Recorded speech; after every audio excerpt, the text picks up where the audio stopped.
Si esto fuera un video para YouTube, les haría una introducción, pero no lo es. Entonces, sencillamente empecemos.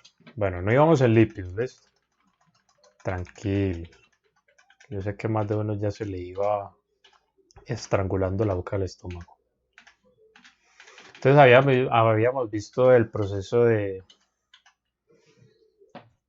con el cual se obtenía el ciclamiento de la estructura de un monosacárido. Ojo, esto solamente pasa con monosacáridos, listo. Entonces ustedes me preguntarán, profe, entonces cuando usted nos mostró estos ejemplos de los disacáridos, mire que ahí están las estructuras cíclicas, sí, pero de cada monómero individual, listo. Es decir, este ciclo de acá es un monómero, perdón, es un monosacárido. Este ciclo de acá es otro monosacárido, lo mismo que este de acá, este de acá, este de acá, este de acá. ¿Listo? Cada ciclo que ustedes vean en un disacárido, en un oligosacárido o en un polisacárido en forma general, cada ciclo es un monosacárido. ¿Listo? Y miren que entre monosacáridos se forma un enlace muy particular que tiene un oxígeno de por medio. Miren, aquí está el oxígeno, aquí está el oxígeno. De ese enlace vamos a hablar más adelante. ¿Listo? Entonces pasa lo siguiente, muchachos. Una vez que se forma, esto es más como un recorderis de lo que vimos en la clase pasada. Una vez que se forma la estructura cíclica, siempre vamos a obtener dos posibles estructuras. ¿Listo? Una en la que el OH está hacia abajo, eso lo llamamos monómero alfa, y la otra en el que el OH está hacia arriba o como está aquí la estructura, hacia el ecuador de la estructura. ¿Listo? Que eso se lo llama enlace ecuatorial. Y a este de acá se lo llama enlace axial. ¿Listo? Me imagino que ustedes estarán tomando nota, ¿cierto? Entonces, esto de acá lo llamamos enlace axial o enlazante axial. Y a estos que van como hacia el centro, a estos los llamamos enlazante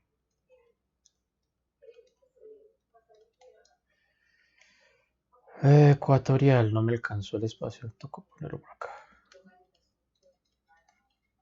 ¿Listo?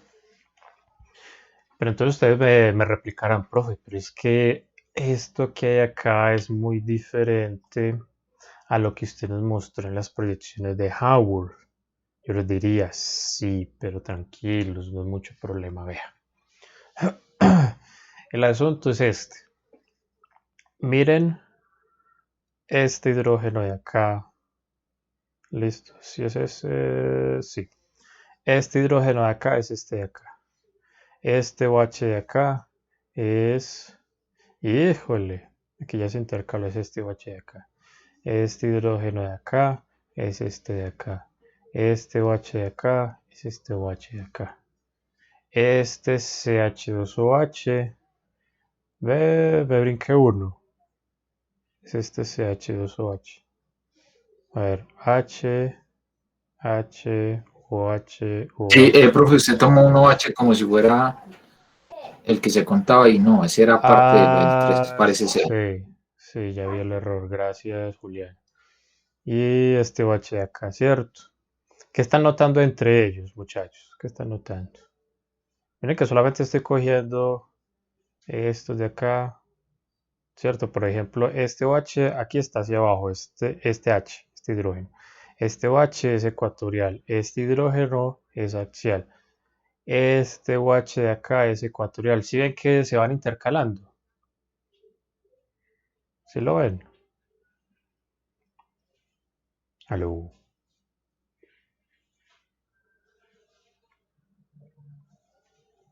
aló. Sí, profe, seguro están tomando nota. La cosa es ir entendiendo esto. Vea.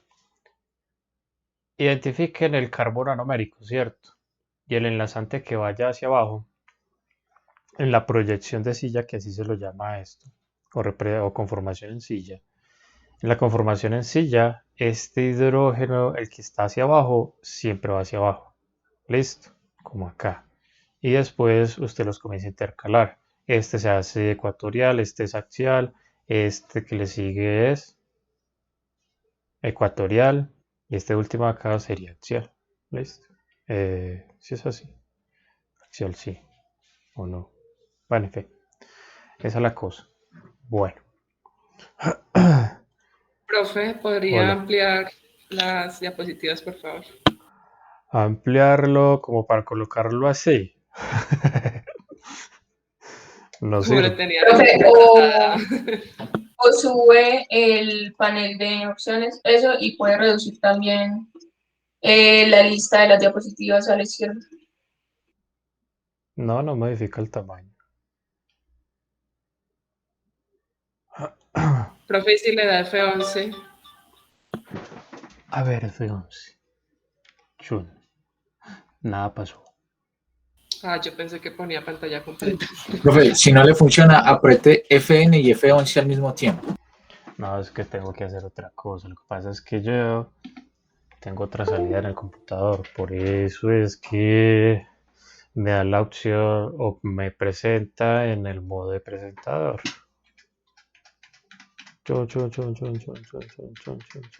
¿Dónde íbamos? Acá, listo. Entonces hablamos de todo eso. El caso es que siempre se obtienen dos anómeros, uno es el alfa, otro es el beta, ¿cierto?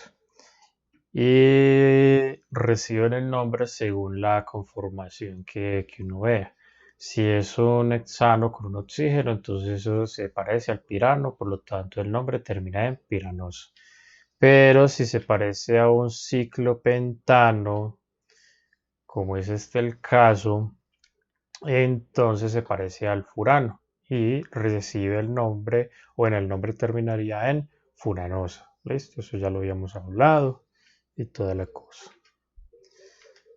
Bueno, entonces vamos a continuar. Sucede, muchachos, que los monosacáridos, dado que en su estructura encontramos ya sea un grupo ceto, ya sé por qué no quería hacerlo. Profe, Ya, hola. en el chat preguntan que cuándo es el parcial. El parcial no lo hemos cosiacado, no lo hemos, ¿Programado o no? como que no. El No, colmo, profe. el El de colmo, seminario sí, ese no. el colmo, pues. No, no, no, no, si no podemos. Tararán, churururu. Entonces, lo quieren para el martes, lo quieren para el jueves y lo quieren para el viernes. Yo no sé ni para qué pregunto si todos me van a decir por mayoría, profe, págalo el viernes. El viernes. Claro, profe. Menos mal ya nos Exacto, conoce. Eso no exacto. se pregunta. Ya nos conoce. Como si un día más les mejorara a ustedes el resultado. No sé. Claro que yo sé que los milagros existen. No, profe, sino que es que vea, martes está el parcial de seminario, jueves ya es muy tarde y uno ya anda con sueño, entonces mejor el viernes. A ver, hoy estamos aquí a 2. Ah, ya, ya, ya. El viernes hay menos tensión estérica. Ay, pobre criatura, ya Por ejemplo, vea. para mí el viernes es la última clase, o bueno, la única clase que tengo, entonces hasta también es Duda más. técnica, ¿no es el viernes 12? Mm, sí, vea 12. Ah, sí, sino que es que ahí arriba dice 5 de febrero, me asusté. Sí. ¿Cómo? Ah, Yo no, ya no, no, pensé, no, yo profe, que soy iba a ser el... este Sí, viernes. ve que sí, Sí. Tranquilo, tranquilo. es que ahí abajito del cuarto dice 5 de febrero de 2021. Sí, no enviar.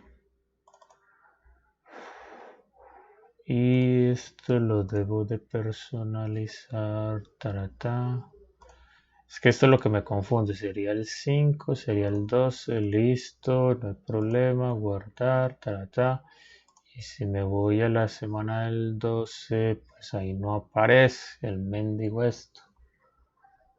Pues que creo que le toca borrarlo, porque cuando marcó ahí para el 12, lo marcaba era como repetición. Sí, es que es una repetición, pero yo no sé por qué no está apareciendo el del 12. Bueno, creo que puede ser lo siguiente. Refresquemos. O creo un evento nuevo. Es que eso es lo que no quiero hacer, crear el evento nuevo. Creo que ya lo hubiera creado, pues. Pero pues parece que se demora menos haciendo el evento nuevo. Pues que yo no sé, sabes lo que hace un momento hice esta operación y bueno, listo. Profe, pero es que la fecha la tiene que cambiar desde arriba. Repetir cada semana, listo, chan. Y donde arriba. ¿Dónde están las horas? Ahí dice 5 de febrero de 2021. Sí, porque cogí el evento del 5 de febrero. Por eso, pero ahí la puede cambiar. Esta mensada, hombre.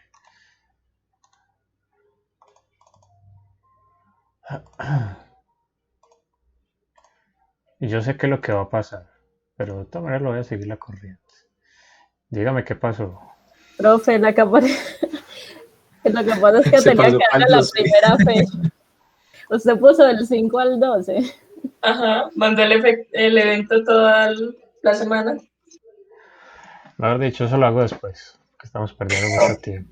Profe, lo que pasa es que yo creo que cuando dice hasta el 12 es excluyente. Es decir, eso quiere decir que el 12 tampoco se incluye. Yo también utilizo el calendario y a veces cuando pongo hasta tal fecha, esa fecha no se incluye. Así que yo pongo la fecha del día siguiente.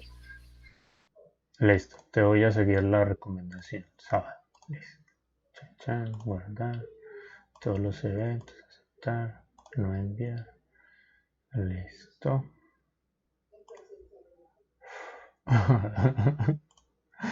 Ay, aquí ya aparece, pero desapareció la del próximo viernes. Bueno, en fin, yo ya lo arreglo después. Eso no.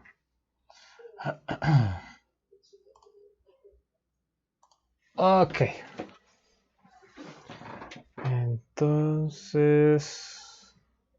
vamos al meollo del asunto. Pluma, para. Bueno, pasa lo siguiente, les decía. Profe, una Hola, pregunta. pregunta. Y para el parcial, esta parte teórica, ¿cómo se evalúa? Ok. Con una que otra pregunta. Ok. Profe, perdón la pregunta, pero la verdad no entendí cómo fue que rotó, o sea, ¿solo el carbono 1? ¿O, o qué? A ver, no es que rote, lo que pasa es que cuando se da el enlazamiento entre este OH y el carbono del grupo carbonilo, entonces eso se puede hacer en dos direcciones diferentes. Si lo hace en una dirección, entonces el CH2OH queda, por ejemplo, abajo. Si la hace en la dirección opuesta, entonces queda arriba. Ah, listo. No, pero me refería en la silla, profe, con el ecuatorial y el axial, o sea, la verdad estuve echándole cabeza todo el rato y no vi cómo fue que ese como que giró. No, es que no gira. Lo que pasa es que esto de acá es una simplificación. Listo. Esto es solamente una simplificación de toda la estructura. Esto que ustedes ven acá ya es una distribución más real de la estructura, del anómero, listo. Entonces, por eso es que esto se le llama conformación en silla, porque a partir de esta estructura usted puede obtener otras, precisamente rotando y doblando un poco los enlaces que hay allí. Entonces, por eso es que a partir de esta conformación en silla se puede llegar a otras que se llaman, por ejemplo, la conformación en semisilla o la conformación en barca o en barca torcida, que serían confórmeros de esa estructura, pero de eso, pues eso no lo hablamos en el curso. Bueno, la cosa es que A ver, yo estaba era intentando que hiciéramos una analogía entre lo que se ve acá y cómo hacer la conformación en silla, ¿cierto? Entonces nos dimos cuenta que que este hidrógeno que de acá, este inicial, es un hidrógeno que sería axial, ¿cierto? Este OH que es el que le sigue, mira que estamos mirando solo los de abajo. Listo. Entonces yo creo que ya vi ahí el error que cometí ahorita. Solamente analizamos los de abajo. Entonces aquí no deberíamos de haber analizado este de acá, sino el hidrógeno, que también está hacia abajo. Entonces, este hidrógeno empieza axial. El que le sigue sería ecuatorial. El que le sigue sería axial. El que le sigue sería... Ecuatorial, Y el que le sigue sería... axial. Muy bien. Listo. Entonces miren que van intercalados. Y si usted lo Bueno, analiza sí, acá... ¿Cómo? sí, profe, pero digamos que la última estructura, Esta de acá, lo que porque, pasa es que esta proviene del otro número. ok, O listo. sea, este es el número beta, ¿cierto? Y este de acá se obtiene a partir del alfa. Listo. Entonces, Listo. este es a partir del beta. Yo sí, pero es que no le cuento como por qué se roto. Listo, ya. Muchas gracias, profe. Sí, mejor dicho, ya, no lo mire. Muchas gracias, No profe. lo mire. Para que no me confunda. Bueno. Entonces les decía que dado que en la estructura de los monosacáridos encontramos grupos ceto y grupos aldehído, ellos son susceptibles de tener el mismo comportamiento químico que representa los aldehídos y las cetonas, ¿sí? Según lo que vimos por allá en la sección 9.3 del curso, entre otras reacciones adicionales que en ese momento no vimos. ¿Listo? Entonces, ¿qué sucede, muchachos? Cualquier monosacárido que usted, por ejemplo, lo ponga a interactuar con el borhidruro de sodio, que se utiliza ¿para qué? Para la reducción. Entonces, el NaBH3, BH4, perdón. ¿Listo? Entonces, si la reacción sí ocurre, entonces decimos que se trata de un azúcar reductor. ¿Azúcar dónde es que tiene tilde? En la En U. la U. En la U. ¿Listo? Si no, entonces decimos que es un azúcar. Díganlo. Hagan la implicación directa, muchachos. Oxidante. Oxidante, profe. No, no reductor.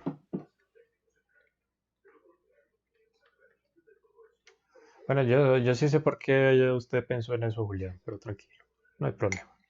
Listo, entonces por ejemplo, si usted espera que durante la reacción todo se forme un precipitado y no se forma, entonces quiere decir que ese azúcar es no reductor, así de sencillo. Eso solo es con los monosacáridos. Lo que pasa es que ese principio se puede extrapolar a los disacáridos, los oligosacáridos y en general a los polisacáridos. Pero entonces aquí viene el detalle del asunto. Y es que para que un monosacárido pueda reaccionar o no, o sea, para que un monosacárido pueda reaccionar según el comportamiento químico de aldehídos y cetonas, debe encontrarse en su estructura de cadena abierta.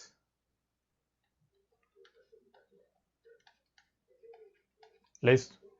Si no reacciona muy seguramente bajo las condiciones del medio reactivo, ese monosacárido se encontraba en su estructura de cadena cerrada. Y aquí es donde yo espero que alguien se tire una genialidad y nos diga por qué cuando un monosacárido se encuentra en su estructura en cadena cerrada no podría reaccionar, por ejemplo, en el caso del uso del NABH4.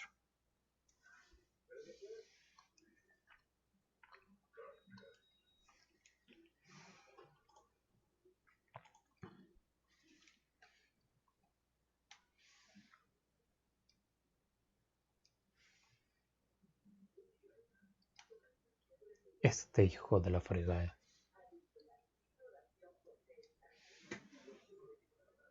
Muchachos, ¿cuál es el requerimiento químico estructural para poder realizar esta reacción con el borhidruro de sodio en algún monosacárido?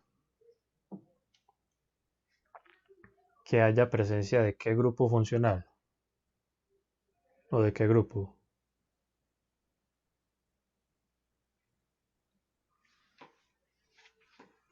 Ácido carboxílico. Un aldehído. Carbonilo. Un grupo carbonilo. Si no hay el grupo carbonilo, olvídese. Entonces, ¿por qué cuando un monosacárido se encuentra en su estructura de cadena abierta no ocurriría reacción alguna?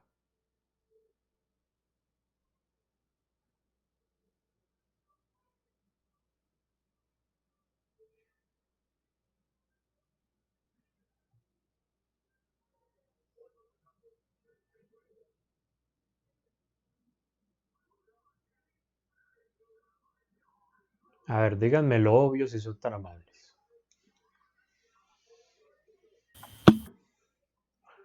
¿Ustedes acá en esta estructura ven algún grupo carbonilo? Profe, pues no hay un enlace doble con un oxígeno, ¿o sí? ¿Es por eso? ¿Usted lo ve? No. Entonces, ¿qué es lo obvio? Entonces no se puede porque no hay un grupo carbonilo. Así de sencillo, porque es que el grupo carbonilo se destruyó durante la reacción de ciclamiento. Así de sencillo, muchachos. Entonces, ¿por qué este principio se puede extrapolar a disacáridos, oligosacáridos y para polisacáridos? Por lo siguiente, porque es que siempre va a haber un extremo donde vamos a tener un carbono anomérico libre. Y entonces el monosacárido al cual le corresponda ese anómero libre, que ahorita los muestro, ¿cierto? Él puede estar en su estructura de cadena abierta o en su estructura de cadena cerrada. Ese tiene ese grado de libertad, ¿cierto? Estructural. Entonces, si por ejemplo un disacárido reacciona con NaBH4, quiere decir que es un azúcar reductor y que probablemente uno de los dos monosacáridos de su estructura en especial o específicamente el que tiene el carbono numérico libre,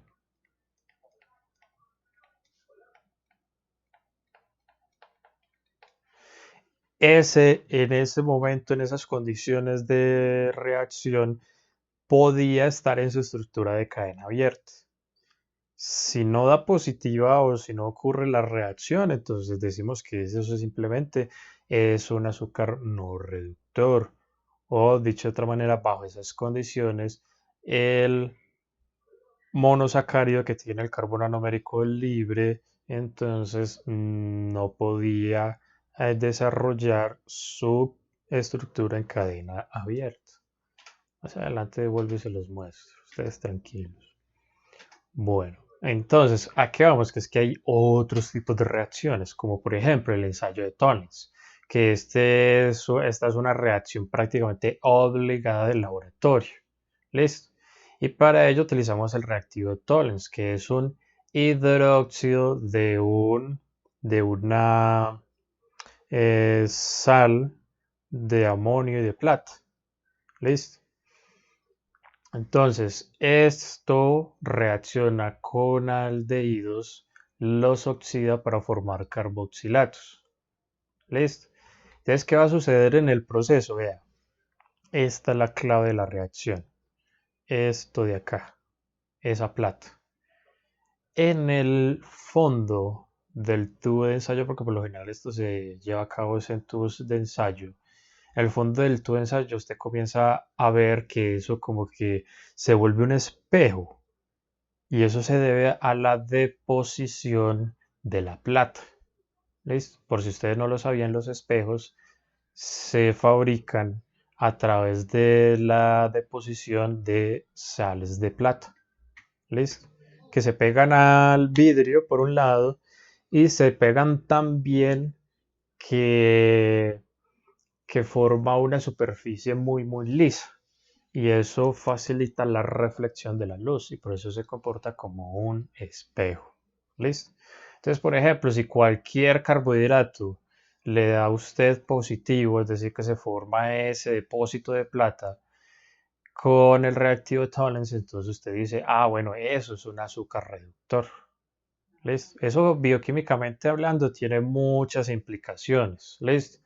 Porque quiere decir que ese carbohidrato puede interactuar con enzimas. ¿Listo? Haciendo parte de una red metabólica, por ejemplo.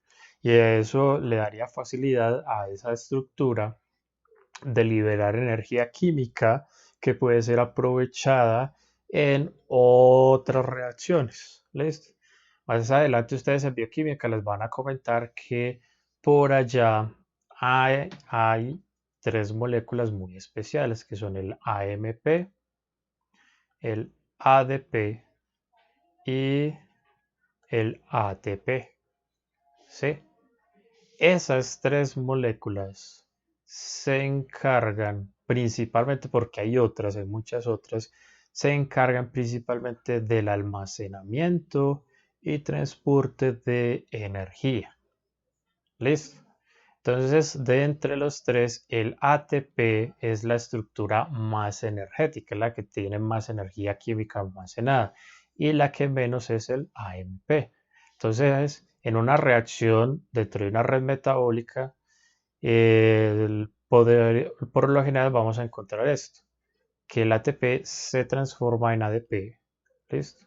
Y que el ADP se transforma en AMP. Claro que en algunas muy específicas el ATP se va a transformar en AMP y en ese proceso de transformación se libera energía, ¿listo? Que parte de ella, según sea la reacción, se puede liberar en forma de calor, mientras que la otra parte de la energía liberada se aprovecha principalmente en la síntesis de compuestos. ¿Les sucede, muchachos, que metabólicamente hablando hay un total de 12 metabolitos principales, a partir de los cuales cualquier célula, cualquier microorganismo es capaz de sintetizar cualquier cosa, lo que se necesite. ¿Listo? Y resulta que estos 12 metabolitos principales se producen principalmente en la ruta de la glicólisis, ¿sí? Y en el ciclo TCA. En esas dos rutas metabólicas se producen esos 12 metabolitos y por eso estas dos rutas son tan importantes y son de estudio obligatorio en cualquier curso de bioquímica. ¿Listo?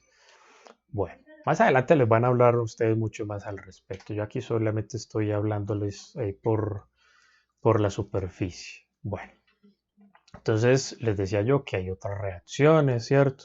Entonces pasa lo siguiente. Mire, por ejemplo, el caso de el beta de glucopiranóxido de metilio. Esto, ¿qué le representa estructuralmente a este monosacárido?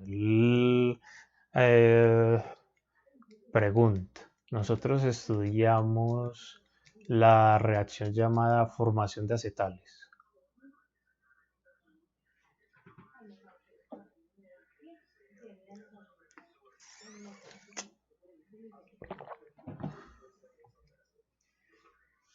Aló.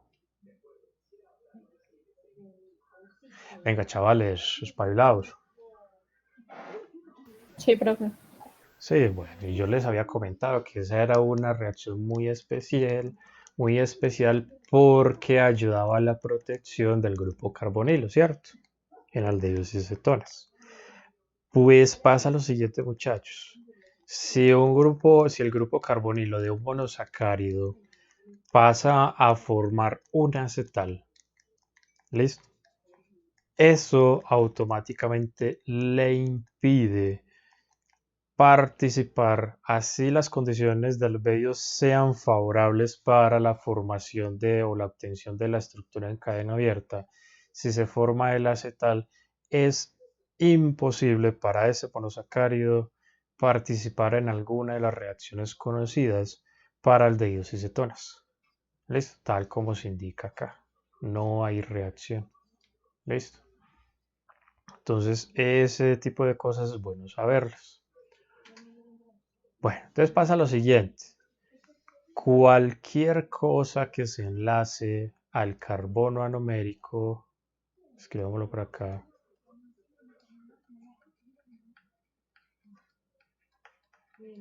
cualquier cosa que se enlace ahí, en especial al átomo de oxígeno del grupo OH, eso recibe un nombre especial que está aquí más adelante.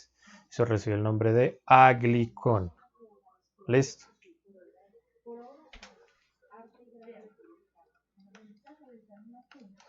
Los aglicones los hay de muchos tipos. Puede ser un alcohóxido, puede tratarse de una base nitrogenada, como es el caso de la formación de los nucleótidos, puede tratarse de un aromático, ¿listo? Puede tratarse, por ejemplo, de esta cosa tan rara que hay acá, tan miedosa, puede tratarse de algo como esto, una anilida, ¿cierto? Y entonces, dependiendo de quién sea el aglicón, las propiedades bioquímicas de ese carbohidrato van a ir cambiando. ¿Listo? Eso lo vamos a ir viendo en el transcurso de la charla de hoy. Hablemos un poco de las reacciones de los monosacáridos. La primera que nos encontramos ocurre utilizando agua como solvente y un pH mayor que 7, es decir, un pH alcalino.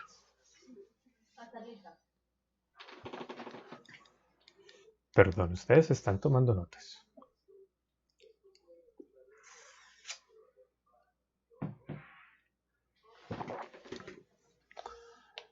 Asumo que sí. Están tan La concentrados. verdad yo no, pues. Ah, bueno, está bien. Bueno, entonces, esta Pues, reacción... fotos, profe, fotos.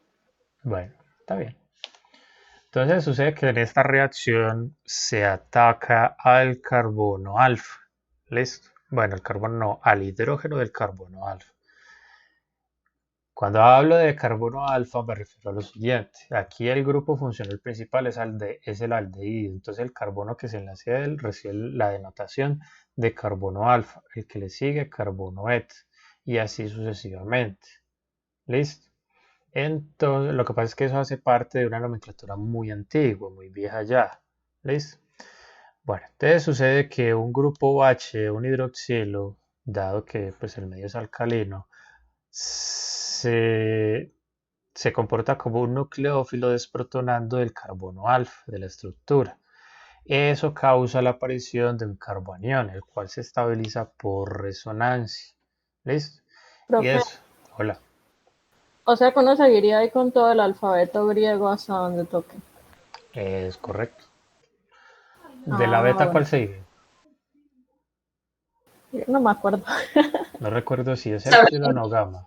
¿Cuál de los dos? Yo creo que es gamma, Alfabeta, no. gamma, delta. En fin. Entonces, una vez que se estabiliza ese carbonio por resonancia, entonces se va a formar un enlace doble carbono-carbono, el cual actúa como un nucleófilo desprotonando la molécula de agua que se formó acá. Recuerden que de esta reacción se pasa a formar una molécula de agua. ¿Listo? Que sería esta misma de acá, que es la que está más cerca. Entonces, una vez que se protona acá, pues aquí se desprotona, ¿cierto? Favoreciendo entonces esto que ocurre acá. Claro que acá en realidad se obtienen dos productos, ¿listo? Uno que sería este y otro que sería este de acá, ¿listo? Y dado que la única diferencia entre los dos es la orientación del grupo OH, eso los convierte en epímeros. Bueno, de este grupo OH enlazado al carbono número 2 de la estructura, el carbono alfa. Entonces se convierte en epímeros, ¿listo? Entonces acá al final obtenemos dos productos. Uno sería la glucosa y el otro sería la manosa. ¿Listo? Entonces por eso es que a esta reacción se le llama epimerización o formación de epímeros. Así de sencillo. ¿Qué sucede? Bajo estas mismas condiciones ocurre otra reacción que recibe el nombre de reordenamiento enodiol. Bueno, aquí voy a hacer antes de continuar, voy a hacer una aclaración. Noten que las dos únicas etapas del mecanismo son reversibles. Entonces eso nos facilita, vean, a partir de la manosa obtener glucosa y en sentido inverso, a partir de la glucosa obtener manosa. Pero igual esto aquí se puede utilizar como reactivo cualquier otra aldose. ¿Listo? Para que lo tengan muy presente. Aquí en cuanto al reordenamiento de enodiol, pues las condiciones de reacción son igualitas a las de la epimerización. Quiere decir que ambas reacciones ocurren al mismo tiempo. ¿Listo? Bueno, entonces, ¿qué ocurre acá? Pues inicialmente la misma etapa inicial que en el caso de la epimerización. Se desprotona el carbono alfa de la estructura, ¿cierto? Aquí hay una estabilización por resonancia, además que al autor le dio flojera hacerla, ¿cierto? Pero ahí está, ¿cierto? Después, ¿qué ocurre? Ocurre la desprotonación de la molécula de agua que se obtiene en la primera etapa, mediada por el oxígeno negativo. Entonces quiere decir que tenemos dos posibles nucleófilos. Y según quién sea el nucleófilo en la segunda etapa del mecanismo, entonces o se presenta una epimerización o se presenta un reordenamiento de enodiol. Si el nucleófilo es el enlace pi del enlace doble carbono-carbono, entonces se efectúa una epimerización. Pero si por el contrario del nucleófilo es el oxígeno negativo, entonces ocurre el reordenamiento de enodiol. ¿Listo? Entonces, ¿qué sucede? Una vez que se da esa protonación, miren lo que va a suceder. De esta reacción se obtiene un grupo OH, es hidroxilo. ¿Listo? Como producto. Entonces, ese hidroxilo puede actuar como nucleófilo desprotonando este grupo OH. ¿Listo? Con el que venimos desde el principio. Entonces, si se desprotona, ¿qué va a ocurrir? Formamos ese oxígeno con carga negativa. Y ya pues por resonancia pues se obtiene el doble enlace y posterior protonación del carbono número 1 de la estructura, formando de esa manera un grupo cetona. ¿Listo? O dicho de otra forma, con el reordenamiento de nodiol, a partir de una aldosa podemos obtener una cetosa y viceversa. A partir de una cetosa podemos obtener una aldosa. ¿Listo? Entonces, en definitiva o en conclusión, con estas dos reacciones, al final en el sistema reactivo, si solamente te vertemos glucosa a la solución, mezclamos bien y esperamos, al final, ¿qué vamos a obtener? Pues una mezcla de glucosa, el epímero que sería la manosa que se obtiene con esta reacción y la correspondiente cetosa, que en este caso sería la fructosa. ¿Listo? Bueno. De las reacciones de reducción que ya conocemos, aquí les muestro otra, que sería una reducción mediada por hidrógeno y utilizando como catalizador níquel. ¿Listo? El mecanismo de reacción es parecido al mecanismo que tendríamos en el caso de la hidrogenación catalítica para los alquinos y los alquenos. ¿Listo? Entonces sucede lo siguiente, que como producto final el aldehído, por ejemplo, en este caso se va a transformar en un alcohol. ¿Listo? Formando a partir de la glucosa, en este caso, formando glucitol. Esto es una reacción muy sencilla. Y miren lo que yo les decía hace rato. Si la glucosa se encuentra en su estructura en cadena cerrada, la reacción no se puede llevar a cabo. Esa estructura se tiene que abrir, listo, con la reacción inversa al ciclamiento para que pueda ocurrir la reacción. De lo contrario, no se podría realizar. ¿Listo?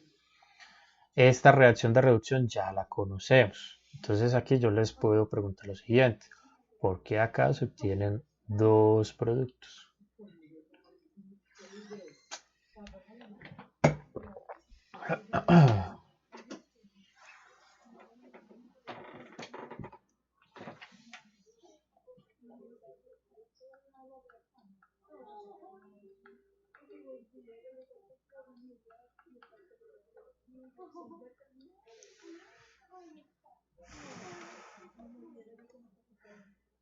Despertaos. ¿Por qué se obtienen dos productos ahí? Profe, no es por lo que usted decía. No es por lo que usted decía que depende por dónde se rompa el enlace de pi. Claro. Entonces pasa lo siguiente, y es que debido a la geometría de este doble enlace que hay acá, entonces el acercamiento puede ser por encima o puede ser por la parte posterior del plano geométrico que contiene a este oxígeno, este carbono y este carbono de acá, ¿cierto? Entonces si lo hace por encima se obtiene un producto y si lo hace por debajo se obtendrá el otro. Entonces, perdón, y por eso es que después de la reducción de una cetosa siempre se va a obtener una mezcla de epímeros. Siempre, siempre. Esto en especial, epímeros en el carbono número 2 de la estructura. Esto, esa es la razón. Entonces por eso aquí se obtiene glucitol y se obtiene manitol. ¿Listo? Si tienen aún duda de la estructura final, miren que de la reducción de la glucosa se obtiene glucitol y tiene esta estructura que es igualita a esta de acá. Por eso el nombre de estos tiene más relación con las aldosas reducidas que con las cetosas. ¿Listo? Porque siempre cuando se reduzca una cetosa se van a obtener estructuras similares a los compuestos reducidos a partir de las aldosas.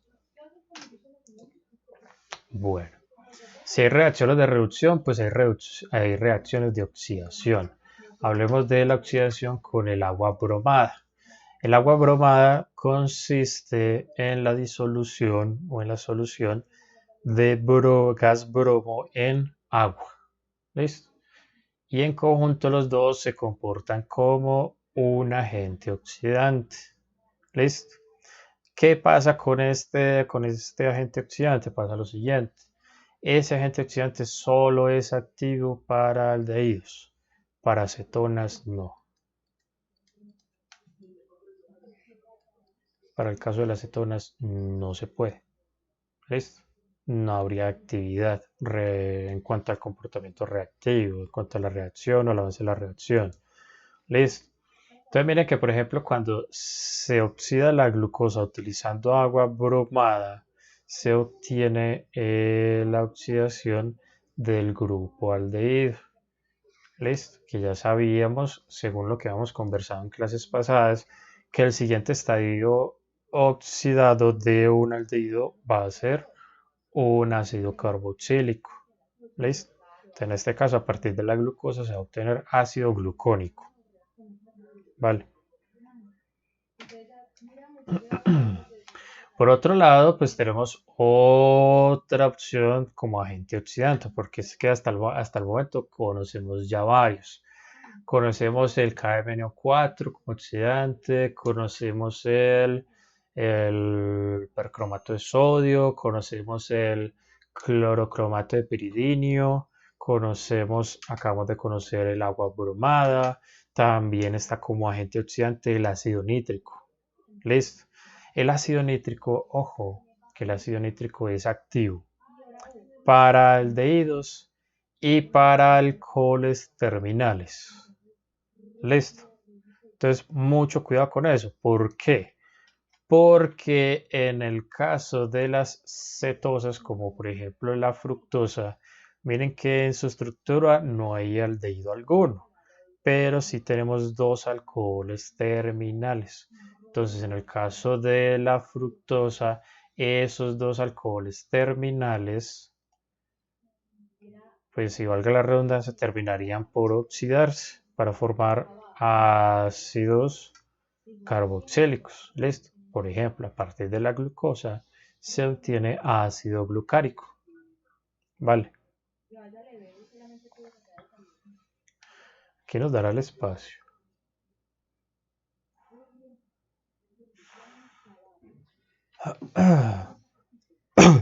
Yo creería que no. Bueno, intentémoslo. A ver, si no lo intentamos no vamos a saber. Por ejemplo, en el caso de esta cetona. Listo.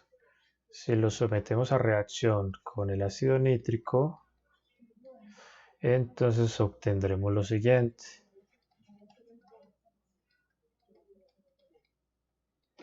Y COH. Listo, ¿sí ven? Los dos alcoholes terminales se oxidan para formar ácidos carboxílicos. Muchachos, si les va surgiendo alguna duda, me interrumpen. Yo no tengo problema. Como dice Juan Sebastián, ustedes saben que yo soy muy buena papa.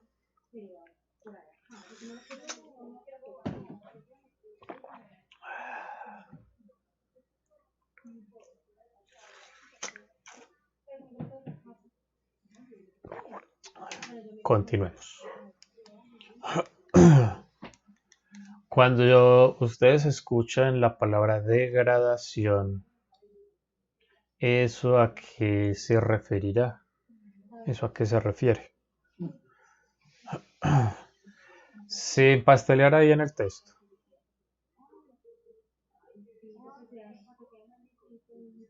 A que algo se desgasta, ¿no? Pero Es correcto, degradación es lo mismo que desgaste. Es exactamente el mismo principio, ¿cierto? Entonces, por ejemplo, si usted empieza con... Si esta analogía está buena. Si usted tiene una torta, listo, una María Luisa, ¿cuál sería la forma de desgastarla? O de degradarla.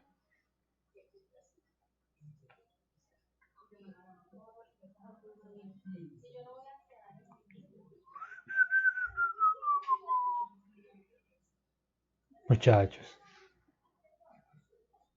profe, pues irla partiendo y comérsela. Eso, pártala y comas el pedazo. Y ya. ¿Cierto? Esa sería la forma. Creo que si la hago, sería ya el monstruo come galletas. Bueno, entonces, ese mismo principio aplicado a una estructura química, ¿cómo lo podríamos entender? Pues de la siguiente manera, lo que vamos a hacer es quitarle parte de su estructura, ¿cierto? Entonces, por ejemplo, hay varias reacciones de degradación de monosacáridos, muchachos. Esta es una de tantas, ¿listo? Hay otros, inclusive en el texto guía, en el McMurray, en el Wave, mencionan otra. Esta ya no la mencionan, yo no sé por qué. Bueno, la cosa es la siguiente, que es que, a ver, si usted empieza con la glucosa, el primer paso es oxidar. Listo. Oxide el aldehído.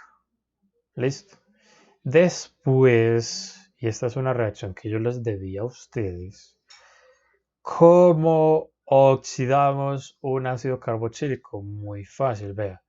Con peróxido de hidrógeno y con sulfato férrico.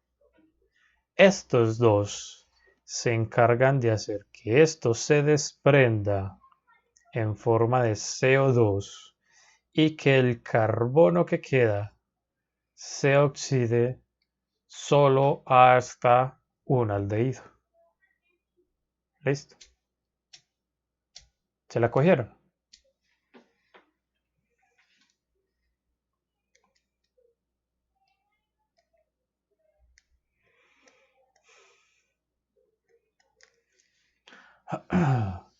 Entonces, eso es lo que va a suceder. Entonces, miren que partiendo de la glucosa podemos obtener la arabinosa, que es una aldosa de 5 carbonos, es decir, una aldopentosa, mientras que la glucosa es una aldehexosa.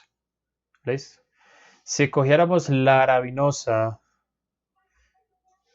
la oxidamos con agua bromada y después con esto de acá, ¿qué obtendríamos como resultado?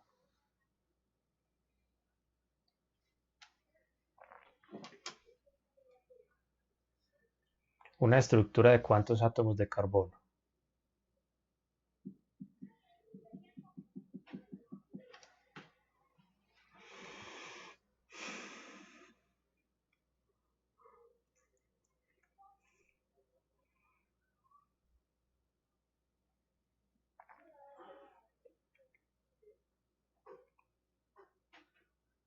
De 4. ¿Estás segura?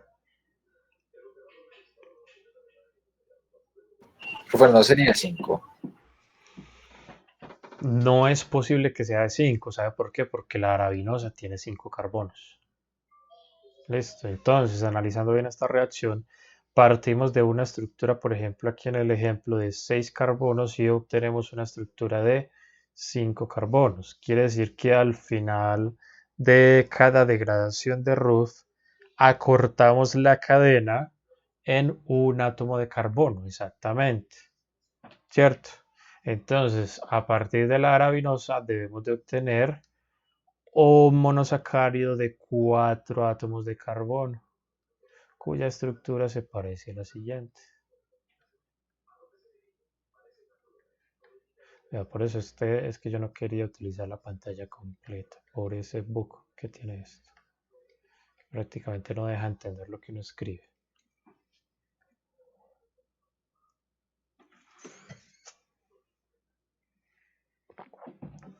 Listo. Eritrotreo, creo que está la eritrosa, si mal no estoy. ¿Listo? Vea, aquí estaba la solución, vea. A partir de la arabinosa se obtiene la eritrosa. ¿Listo? Y CO2. Entonces, la formación de este CO2 es lo que le dice a uno, eventualmente esa reacción sí ocurrió. ¿Listo? Y muy probablemente se produjo a partir de la arabinosa la eritrosa. ¿Listo?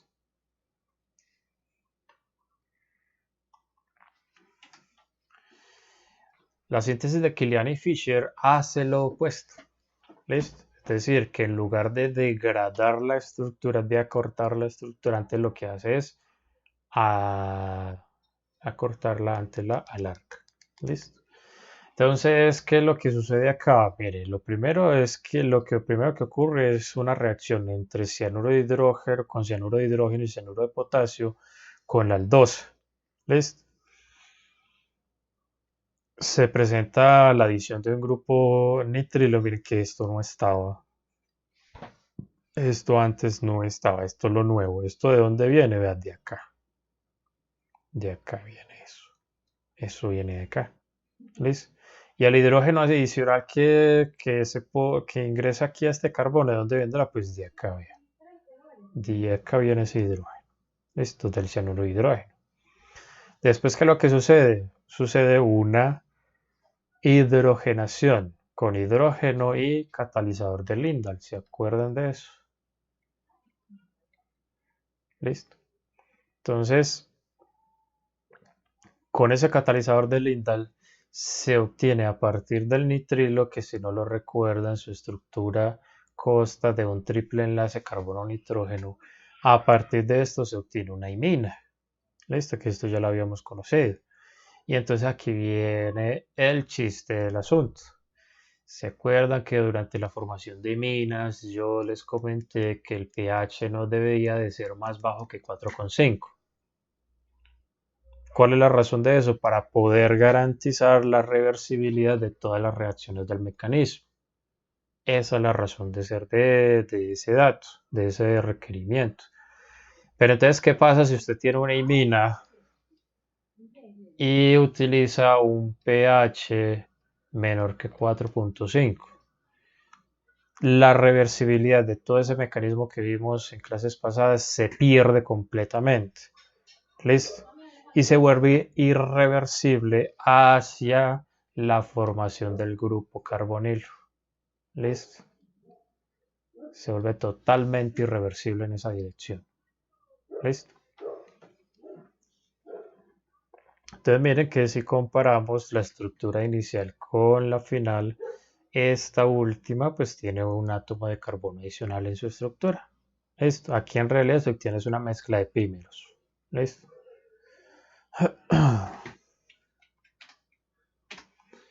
Bueno, hablemos de los disacáridos. Sucede, muchachos, que los monosacáridos en su estructura en cadena cerrada tienen una cualidad muy, muy importante. Y es que a partir del carbono anomérico, a partir de o en ese átomo de carbono, con ese átomo de carbono, y con este de acá, si mal no estoy, sí, con esos dos. Claro que también hay otra posibilidad y es este carbono de acá. Y también hay otra posibilidad, que sería este carbono de acá, pero para la formación de enlaces entre monosacáridos, por lo general, participan el carbono 1, que es el anomérico, y el carbono número 4. ¿Listo? Entre esos dos carbonos se da la interacción química típica de la formación de un enlace, ¿listo?, de este estilo, que recibe el nombre de enlace glucosídico o glicosídico. En realidad es gluco. ¿Listo? Lo que pasa es que este glico viene del inglés. ¿Listo? Y al principio, cuando comenzaron a traducir los textos académicos en Latinoamérica, pues ese tipo de traducciones eran muy difíciles. ¿Listo? No se les daba un contexto lingüístico real. ¿Listo? Entonces, ¿qué pasa? Cuando usted coge un monosacárido, lo junta con otro monosacárido para formar un enlace glucosídico, miren lo que yo les decía, interaccionan directamente el carbono 1 y el carbono 4. El carbono 1 de un monosacárido con el carbono 4 de otro monosacárido. Y miren que siempre entre los dos va a quedar ese oxígeno. ¿Listo? A eso se lo llama enlace glucosídico. ¿Listo? Resulta que ese enlace puede ser de dos tipos diferentes o de tres. ¿Listo? El primero, el beta. ¿Listo? ¿Por qué se le llama beta? Por lo siguiente. Porque el monosacárido de la izquierda, es decir, el que se enlaza a través del carbono anomérico, tiene el OH hacia arriba. Es decir, es el anómero beta. ¿Vale? Entonces este de acá es el anómero beta.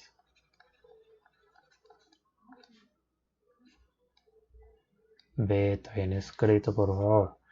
Entonces, si se utiliza el anómero beta, entonces el enlace glucosídico va a tener esta estructura, ¿listo? Y en este caso, entonces diríamos, en este caso específico que nos está mostrando acá, decimos que se forma un enlace del tipo beta 1,4. ¿Listo? Recuerden que este beta siempre se va a referir es al carbono anomérico, que sería este de acá, no a este de acá. ¿Listo? Y nos daría esta disposición entre los monosacáridos. Sin embargo, si el carbono anomérico proviene de un anómero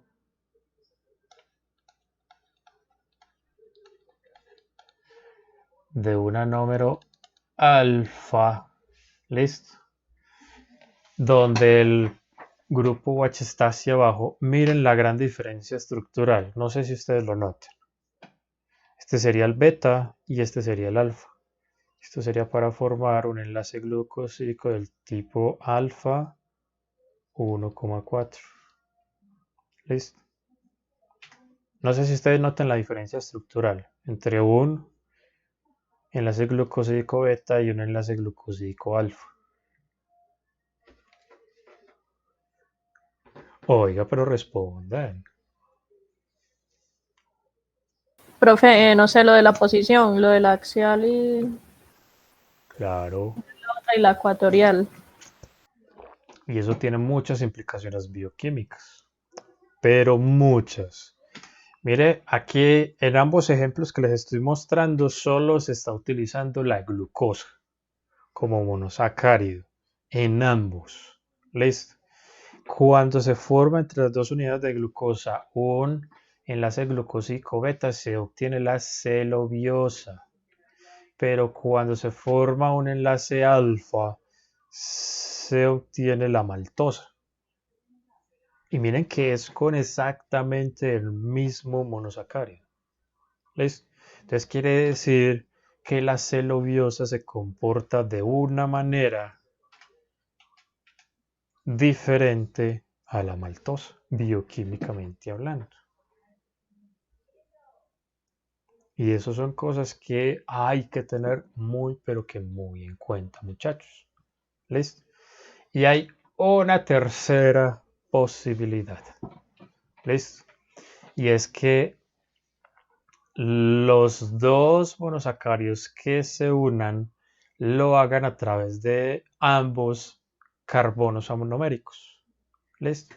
Entonces, en el caso de la sacarosa, por ejemplo, que se forma a partir de la glucosa y a partir de la fructosa, ¿listo? Miren que por el lado de la glucosa se necesita utilizar ¿cuál anómero? ¿El alfa o el beta?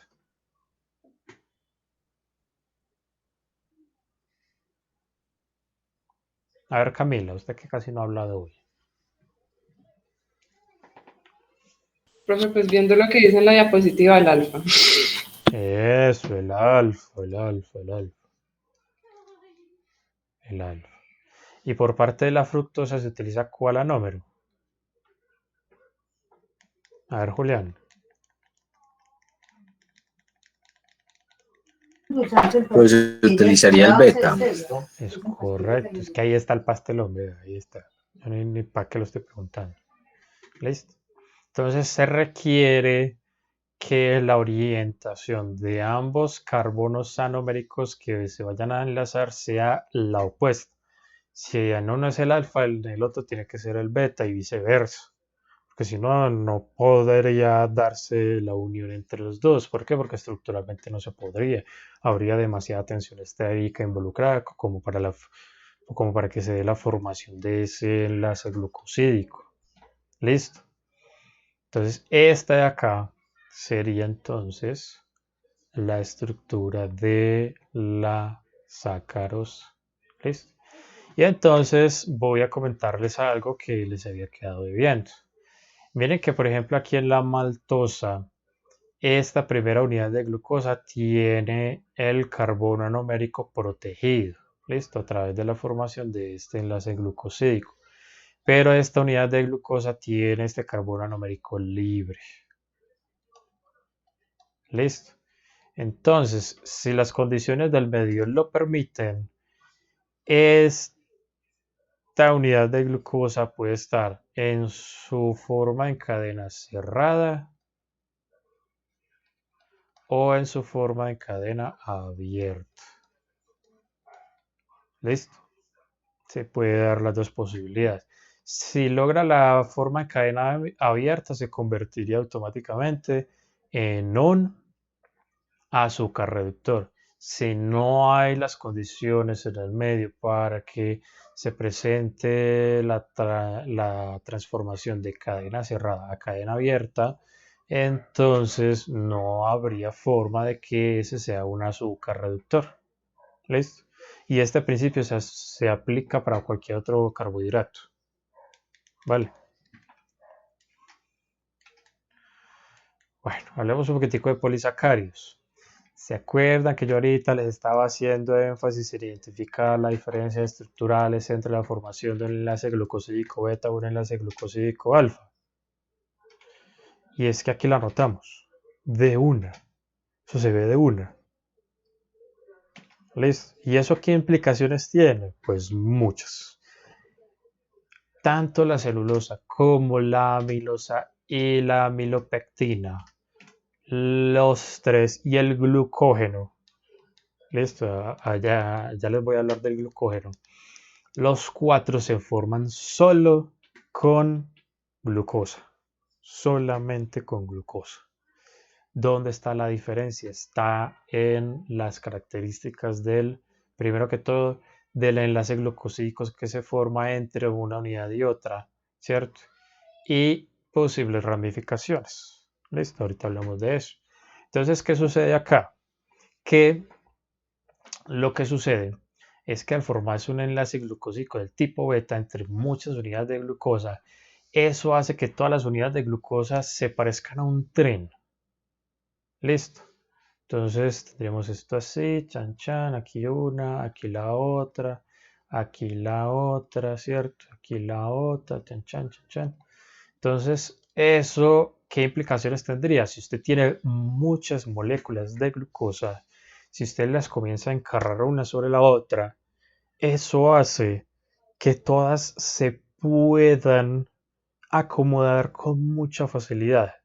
¿Listo? Entonces se ordenan y se compactan de tal manera que eso impide el ingreso de moléculas de agua. Imagínense el grado de compactación que tendrían diferentes unidades de celulosa. Entonces, por eso es que decimos que la celulosa es insoluble en agua. Es por eso. ¿O ustedes han visto solubilizarse una planta en el agua? ¿O un árbol? ¿Cierto que no? No. Y eso se debe a la celulosa. Porque la celulosa es insoluble en agua. ¿Listo? Y eso tiene otras implicaciones, y es la siguiente. Y es que al proceso de separación de los diferentes monosacáridos que conforman una cadena, bueno, un polisacárido, a eso se lo llama hidrólisis. No sé si de esto hablamos antes, yo creo que no. Listo.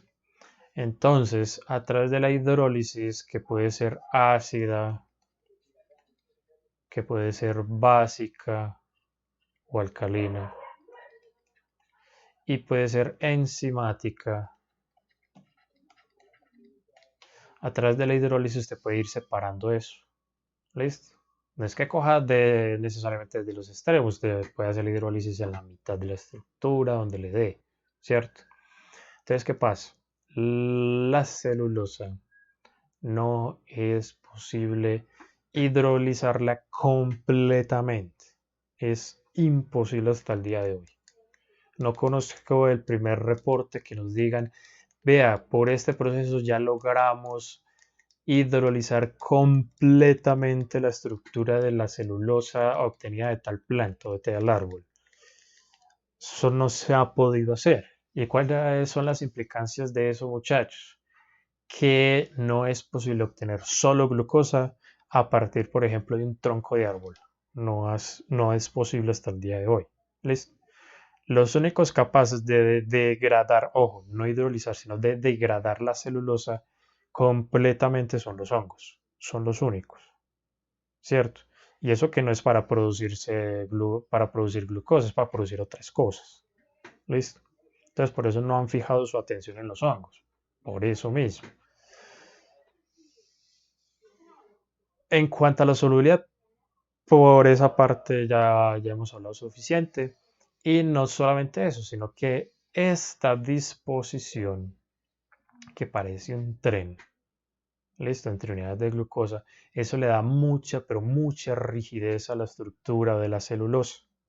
Listo, entonces no es posible estirarla o comprimirla como si se tratara de un resorte, o no es posible doblarla mucho. ¿Listo? Por eso ustedes ven que los tallos de las plantas por lo general tienen cierta rigidez, sin importar lo pequeña que sea la planta.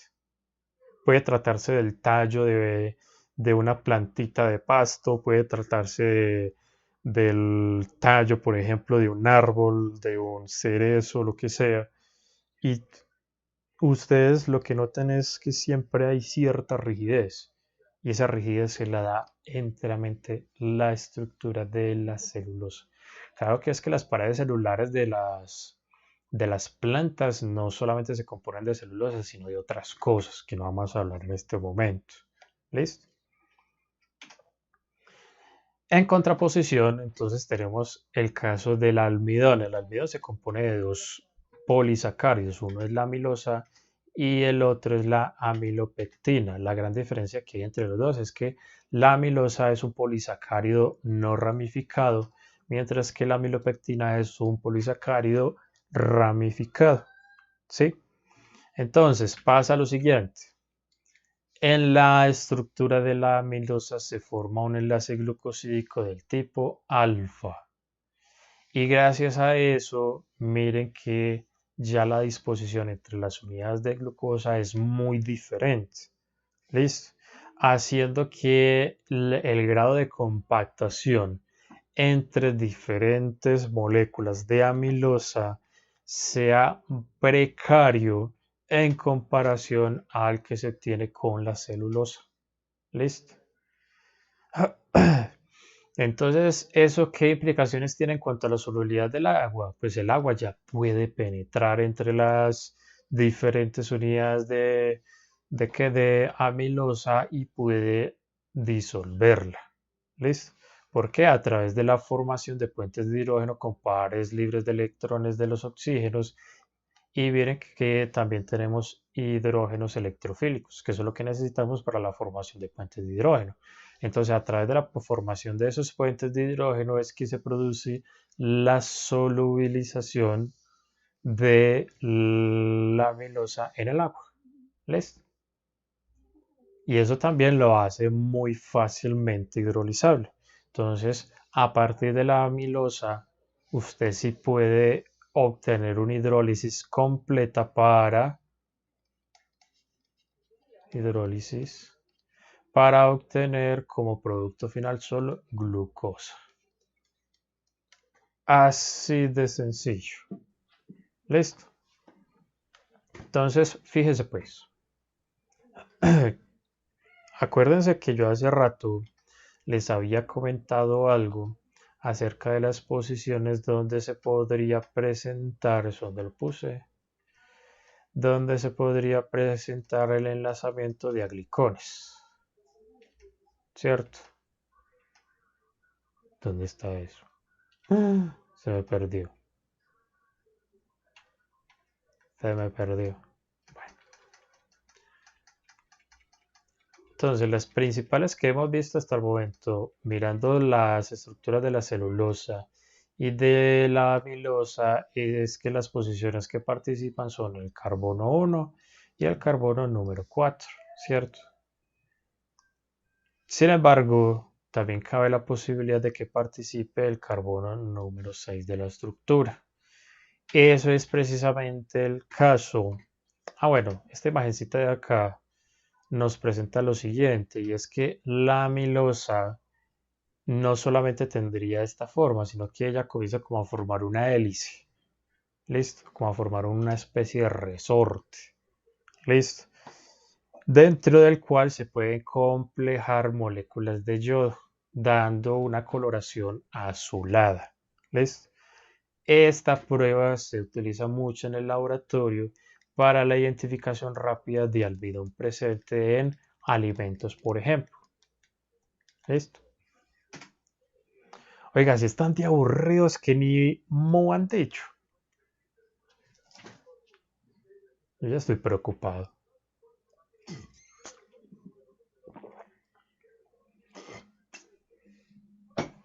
Profe, es que acostumbrados a las clases pues como más prácticas con usted y pasar así a una toda teórica. Es correcto, sí. Por eso la advertencia mía es que, o fue bueno, si usted me entiende. Respecto a la unidad 11 y 12, es que esto solamente es una introducción a lo que ustedes van a ver en el curso de bioquímica. Entonces, por eso no nos detenemos tanto. Si tuviéramos curso de química orgánica 1 y química orgánica 2, olvídese.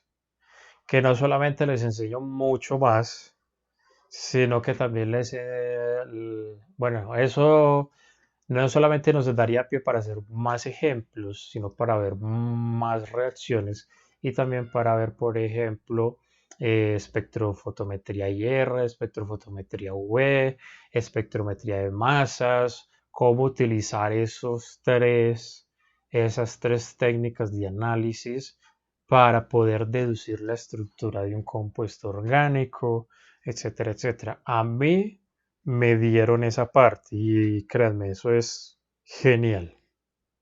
O sea, como a partir de 3 espectrogramas, uno IR, uno UV y otro de resonancia magnética nuclear, como a partir de esas 3 cosas y dándole a uno la fórmula molecular condensada, como a partir de eso uno esboza la estructura de un compuesto. Eso fue el resultado de tres laboratorios. Y el resultado final fue, pues para mí fue muy gratificante. O sea, cómo a partir de todo eso llegar a la estructura, eso fue genial. Bueno, en fin, no nos lamentemos. Entonces les decía que en el caso de la amilopectina se presenta una ramificación precisamente en el carbono número 6, ¿listo? A través de la formación de un enlace alfa, un enlace glucosídico alfa. Esas ramificaciones se presentan aproximadamente cada 20 o 30 unidades de glucosa. ¿Listo? Miren que la base para la construcción de la amilopectina es precisamente la amilosa. ¿Listo? Entonces, si la amilosa en algún punto en el carbono número 6 se forma otro enlace glucosídico dando lugar a la formación de una ramificación, entonces ya procederíamos a la formación de la amilopectina. ¿Listo? ¿Qué pasa con esta ramificación? Esa ramificación le incrementa el grado de compactación a las moléculas de amilopectina, haciendo que su solubilidad sea menor en comparación a la que tenemos con la amilosa. Entonces, ¿qué pasa? Cuando usted en un recipiente con agua, ¿listo? Usted vierte almidón, ¿listo? Usted ve como la formación de cierta lechosidad automáticamente acá, ¿cierto? Eso corresponde a la amilosa. Y al mismo tiempo se le forma a usted como un sobrenadante, como una costrica blanca que se queda en la superficie. Eso es la amilopectina. Entonces, por eso cuando uno va a trabajar con almidón en el laboratorio le toca agitar y calentar. ¿Listo? Porque con esta conjugación entre agitación y calentamiento se logra la solubilización de la amilopectina. ¿Listo? Bueno, otro ejemplo de otro polisacárido. Changos. Muchachos, ¿me están escuchando todavía?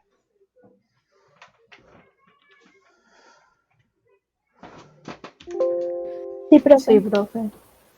Ah, bueno, sino que es que aquí en el portátil se me alcanzó a desconectar la conexión. Bueno, venga la redundancia. A desconectar la señal. Bueno, mantener. Entonces, sigamos por acá.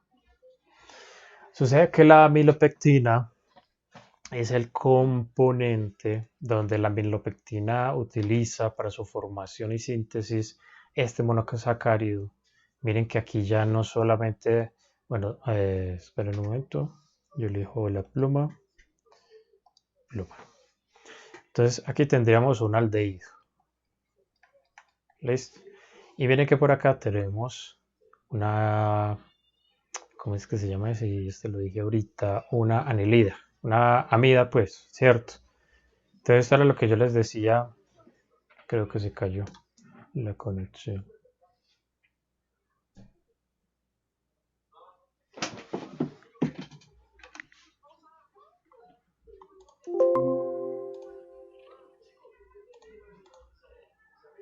Profe, Sí, ahora sí se te fue la conexión y no, pues sí. no sé, después de aldehído ya no se escuchó nada más. Espérame un momento, por favor.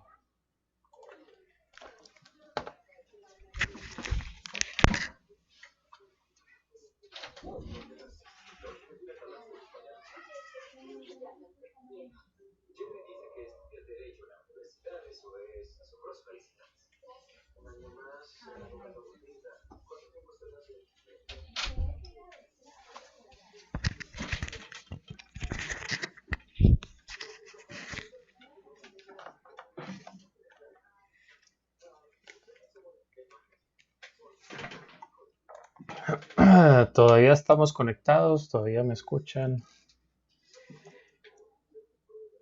Sí, profe. Entonces era cosa solamente del portátil.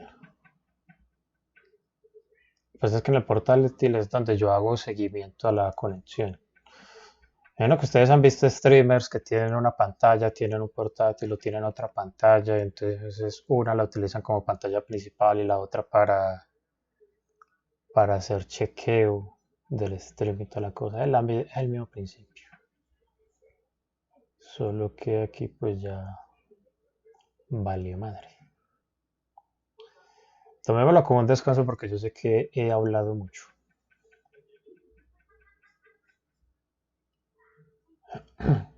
Yo creo que nunca les había dado tanta información en tan poco tiempo, ¿cierto? De acuerdo, profe. Yo si sí, les soy profe, sincero, literal. yo volvería a ver la clase. ¿Cómo? Si les soy sincero, yo voy a volver a ver la clase. Eso está bien, aunque se supone que ustedes debieron de haber hecho las Yo también. lecturas. Se supone. Bueno, en fin. Sigamos. Entonces estamos aquí hablando de la amilopectina y haciendo énfasis en que aquí no solamente vamos a encontrar un aldehído, ¿cierto? Sino que también vamos a encontrar... Ustedes me dirán, profe, pero ¿dónde carajo está el aldehído? Recuerden que estos monosacáridos se encuentran en estructura de cadena abierta o en cadena cerrada.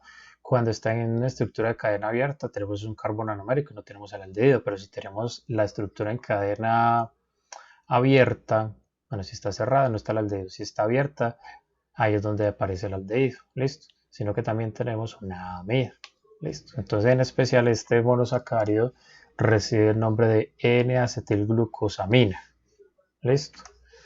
Entonces ese monosacárido es el que utilizan los artrópodos, es decir, los insectos en general, para poder sintetizar el material del cual se compone el exoesqueleto.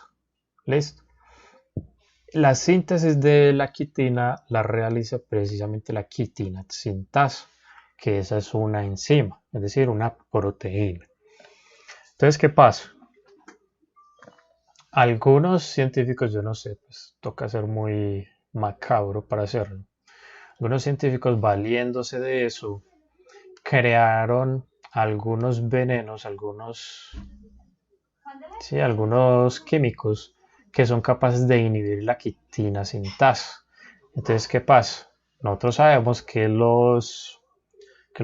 que algunos, sino muchos, creo que yo al respecto no es que sepa lo suficiente como para estar más del 95% seguro. Muchos artrópodos, muchos insectos deben de mudar su caparazón para poder crecer, ¿cierto? No es como nosotros, que nosotros los vertebrados crecemos gracias a que los huesos se van alargando. Claro que eso es un proceso que exige que los huesos se vayan rompiendo a nivel microscópico, solamente que nosotros no nos damos cuenta de eso. Entonces los huesos se van rompiendo y se van reparando, se rompen, se reparan. Entonces gracias a ese proceso es que los huesos se pueden no solamente alargar, sino también ensanchar. ¿Listo? Durante el proceso de crecimiento. Bueno, tanto así que los huesos que están en crecimiento crujen. Solamente que nosotros pues nunca somos conscientes de eso.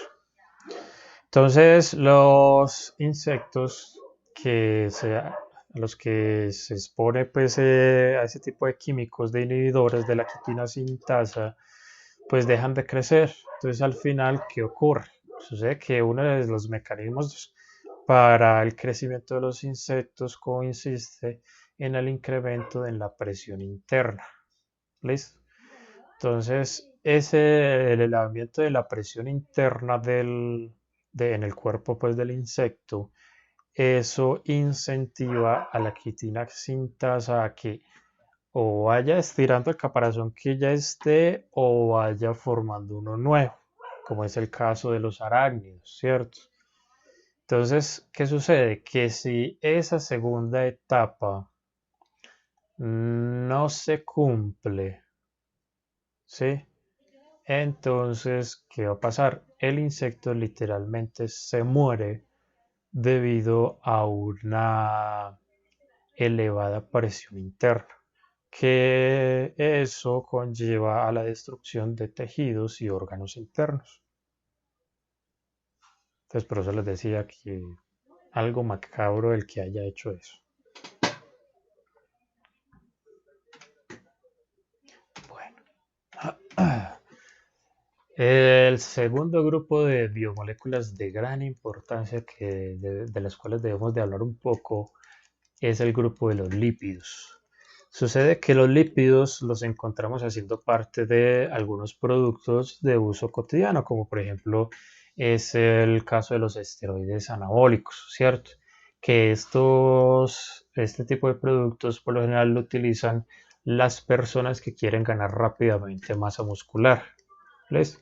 Creo que hay otras formas más naturales y más adecuadas para el metabolismo y para el cuerpo de ganar masa muscular.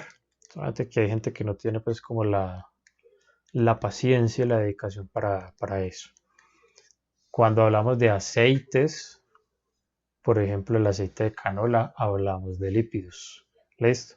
Cuando hablamos de la vesícula biliar, listo, hablamos de lípidos. ¿Listo? Porque la vesícula biliar, ¿alguien sabe cuál es su función? Para yo no estar hablando tanto. Producir bilis. Ella no produce la bilis. Se encarga de sintetizar la bilis, no sé, tiene que ver con un proceso del hígado, profe. Tiene que ver con el hígado, pero no la sintetiza. ¿Listo? Se los voy a comentar. Supongan que este mamarracho es el hígado. ¿Listo? En el hígado es donde se produce la bilis, que la bilis, ¿qué es?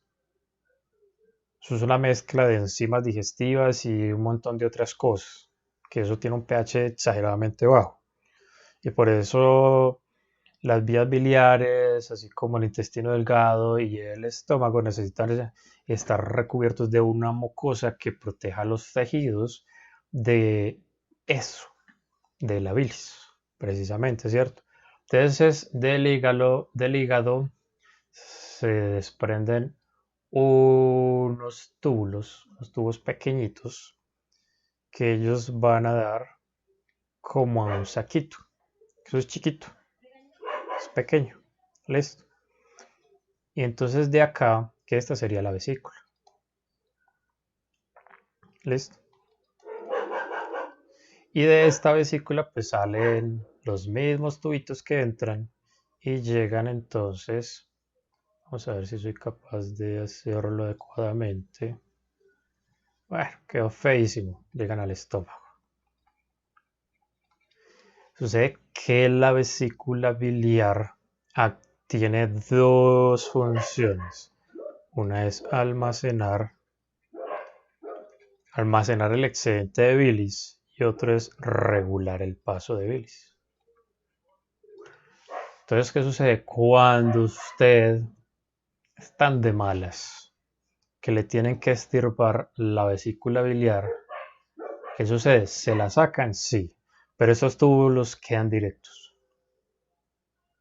Entonces, por eso, si usted es muy de malas en que le estirpen la vesícula biliar, entonces muy posiblemente se puede enfrentar a uno de dos panoramas. El peor de todos es que usted quede defecando prácticamente diarrea el resto de su vida.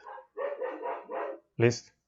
O en el otro, que es un panorama un poco más positivo, usted sigue defecando bien, pero resulta que ya hay muchas cosas que le caen muy mal.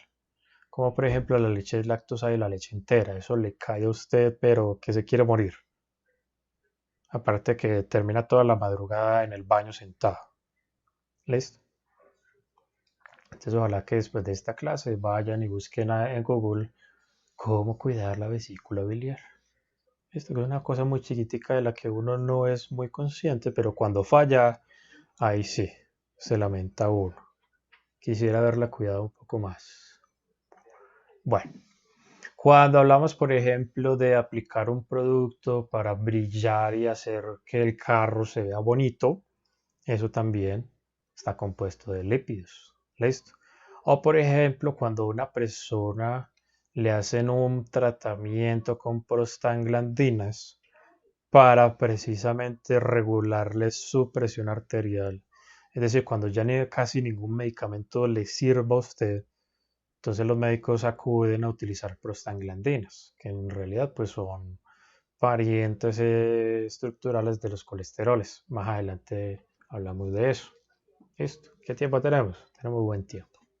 Entonces, en todos estos casos y muchos más, hablamos de lípidos.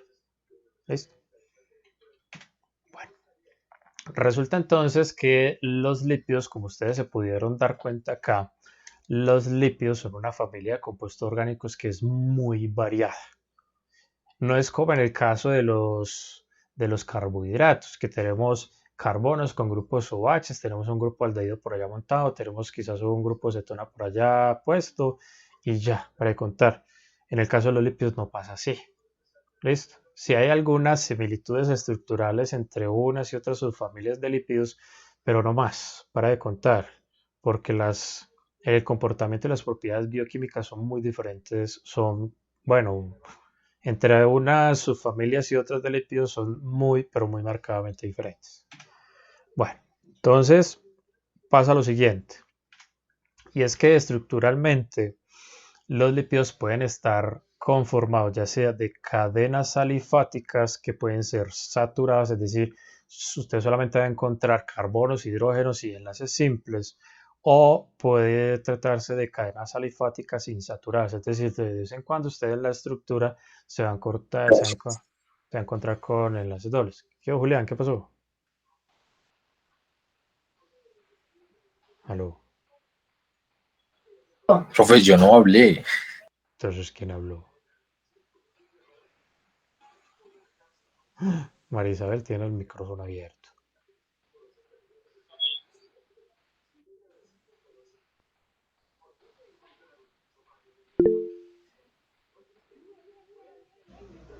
Sí, muy raro.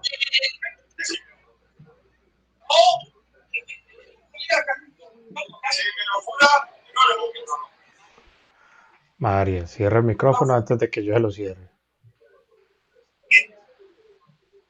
Ya se lo cerré. Bueno, en fin. Entonces pueden estar conformados de cadenas alifáticas porque pueden ser saturadas o insaturadas, pueden ser cadenas lineales, pueden ser cerradas, pueden ser una combinación entre las dos, cadenas lineales enlazadas a cadenas cerradas, pueden tratarse de cadenas aromáticas, en fin. Las posibilidades estructurales en los lípidos son muchas, pero muchas. ¿Listo? Bueno, pasa lo siguiente. Y es que en general, estructuralmente hablando, los lípidos los podemos clasificar en lípidos complejos o en lípidos sencillos, de donde los lípidos complejos son aquellos que se pueden hidrolizar con facilidad. A estos también los llamamos lípidos saponificables.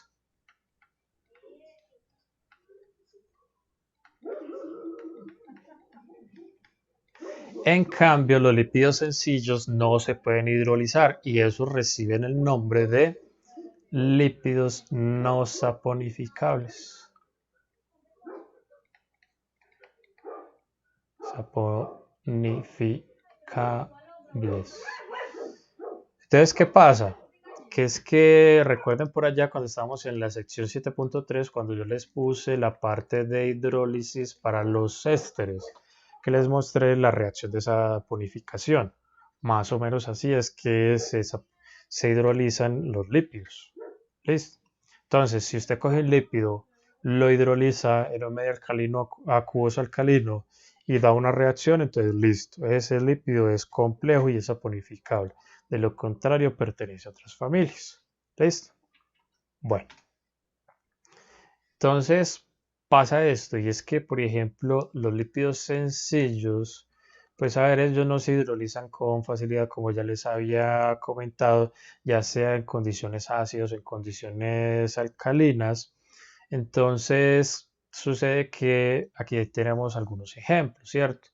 Como por ejemplo el caso de la triestearina, que es una grasa, o el caso del spermaceti, que es una cera, o el caso del colesterol, o el caso del pineno, que es un terpeno. ¿Listo? Bueno. Entonces, los lípidos sencillos los podemos clasificar en estas familias: los esteroides, las prostaglandinas y los terpenos. ¿Listo? Claro que también están los triglicéridos. No sé por qué no se menciona acá. Bueno, los lípidos más sencillos de todos son los ácidos grasos. ¿Listo? Que los ácidos grasos pueden tener una cadena alifática totalmente saturada o una cadena alifática totalmente insaturada. ¿Listo? Les pregunto yo a ustedes. Por lo general, los aceites vegetales a temperatura ambiente, ¿en qué estado de agregación se encuentran? Líquido. En estado líquido, ¿cierto? ¿Cuál de estos dos grupos corresponde a eso? En general, con una excepción, pues, que sería el ácido oleesteárico. Oleoesteárico. Epa. El punto de fusión, ¿qué es lo que nos dice? Eso, los insaturados, ¿cierto? Entonces, por lo general, estos son de origen vegetal. En cambio, estos de acá son de origen animal. Con excepciones, porque siempre van a haber excepciones, muchachos. ¿Listo? Por ejemplo, ¿qué me dicen ustedes acerca de la grasa corporal de un pez que viva en aguas frías? Esa grasa debe de ser compuesta por ácidos saturados o insaturados. ¿Qué me dicen ustedes? Ácidos saturados, profe. Es correcto. Esa sería la excepción. ¿Listo? Porque de lo contrario, usted vería peces tiesos completamente, no podrían nadar. Imagínense un pez tieso en el Ártico. Es la presa perfecta, ¿cierto? Si no, bucear un poquito, agarrarlo y ya, no más. Bueno, entonces, ojo pues con eso, siempre hay excepciones. Entonces pasa lo siguiente: ¿cuál es el problema de la grasa vegetal? Y aquí se ve estructuralmente. Por lo general, en la grasa vegetal, con excepción del ácido oleoesteárico, encontramos dobles enlaces ¿de qué geometría? ¿Cis o trans?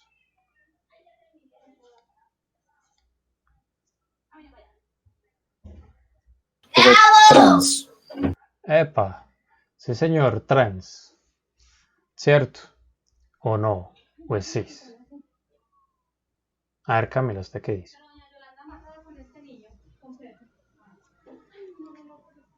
No sé, profe, no recuerdo. Eso sería. ¿Cómo que no sabe, hombre? ¿Qué les dije yo al principio del curso? Que no estudien por una nota, estudien porque quieren aprender. Claro que a algunos esto ni les entra bala, entonces les toca memorizar, entonces estudian es por una nota. Y ahí no los culpo, pues. Todos estos tienen geometría cis. Así es, profe. Me había equivocado yo. Es que yo estaba dudando, porque como sí significan el mismo lado.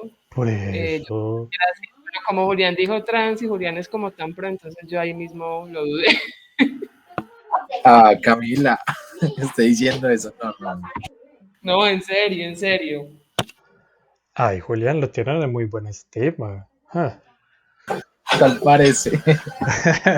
Está perdiendo el tiempo. Bueno, entonces vea, si usted le dibuja, si usted lo hubiera dibujado mentalmente los hidrógenos, se hubiera dado cuenta que los hidrógenos están del mismo lado, entonces es una geometría cis.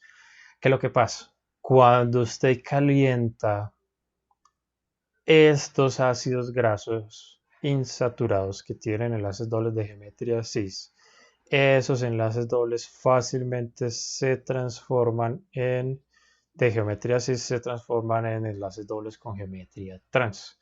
Y ahí es donde aparecen esas grasas tan famosas que las llaman grasas trans.